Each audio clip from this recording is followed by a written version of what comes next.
So all this month, we're going to be talking about kindness. My guess is that that's not really a new word for you. And probably a couple times a week, I see a car with a bumper sticker, or maybe a person wearing a shirt that says, "Be kind," or something else about kindness. Maybe it's like when siblings start fighting in the grocery store, you might hear a parent say, "Be kind." But what even is kindness? I mean, what does it mean to be kind? Is it the same as being nice, or is there more to it? See, we know kindness when we see it, right? Even when it's just something happening right in front of us, like a friend at school sharing a pencil with you. Somebody does something for someone else, or even us, and maybe we think, that was so kind. We know it when we see it, but how come we don't always make the choice to show kindness to others? What can we do to change that? We're going to dive in more deeply into this idea of kindness all month long, and we're going to start in the New Testament of our Bibles. The New Testament writers shared about the life of Jesus and what happened as they tried to follow him and start the church. Some of the New Testament books started out as letters, and today we get to look at one of those letters written by a leader named Paul. He wrote this letter to Christians living in a city called Ephesus. And now you might remember hearing about Paul's travels around the ancient world, sharing the good news about Jesus. And throughout his journeys, many people were introduced to Jesus and became his followers. Even some people who had previously been very far away from God. But that's the beauty of God's love. It's for everyone.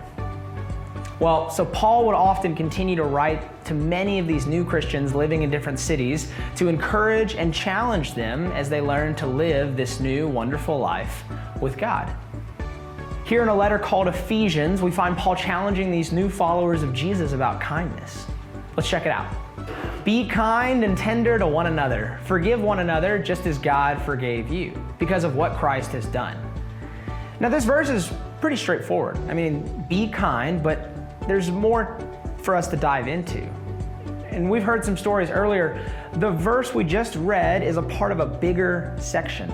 In other words, it has a larger context to it. See, Paul was writing to these new Christians to talk to them about the way they used to live. And what do I mean by used to live? Well, he meant the way they used to live before they met Jesus and became Christians. Paul was saying that there should be a difference between how someone acts before they decided to follow Jesus and now how they act after they decided to follow Jesus. Paul highlighted some of the changes that should be taking place. You were taught to start living a new life. It was created to be truly good and holy, just as God is.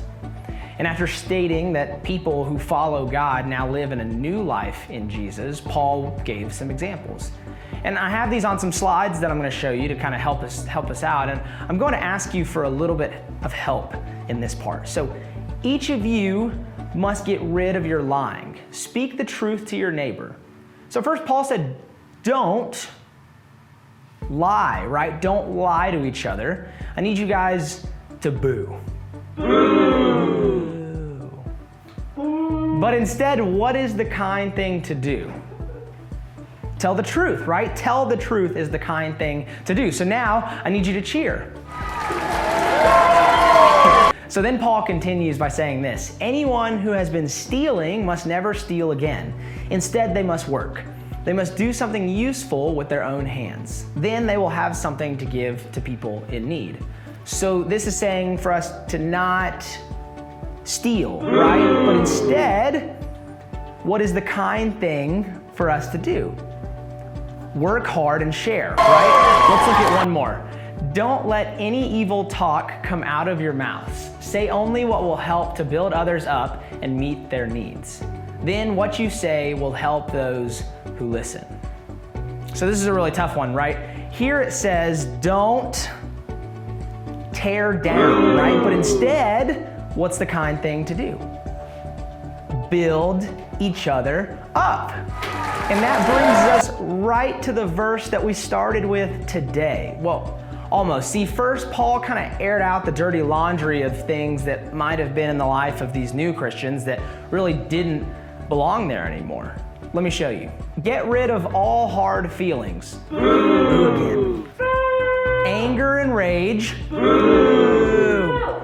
Stop all the fighting and lying. Don't have anything to do with any kind of hatred. Paul said all of these things, bitterness, anger, hatred, they don't fit in your life anymore because you are now a follower of Jesus. But what replaces them? The answer is back to the first verse that we started with. Be kind and tender to one another. Forgive one another just as God forgave you because of what Christ has done. Being kind is the new normal for followers of Jesus. And as amazing as some of these stories we saw happening in our world are and still are, we shouldn't just need a crisis or a pandemic to drive us to kindness. What is the driving force behind our kindness? Well, the end of these verses give us a clue. Did you see what Paul was talking about? When he was talking about forgiveness, but he said to forgive each other just like God forgave us because of what Jesus did. In other words, God is not asking us to do anything that he hasn't already done first. Forgive others? God did it first. Show kindness? God did that first.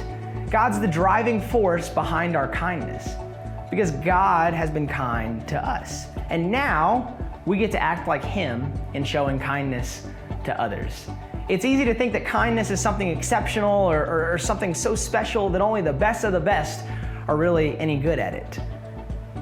But hopefully, what you saw in these passages that we looked at together is that kindness looks a whole lot more natural for those who follow Jesus, or at least it should.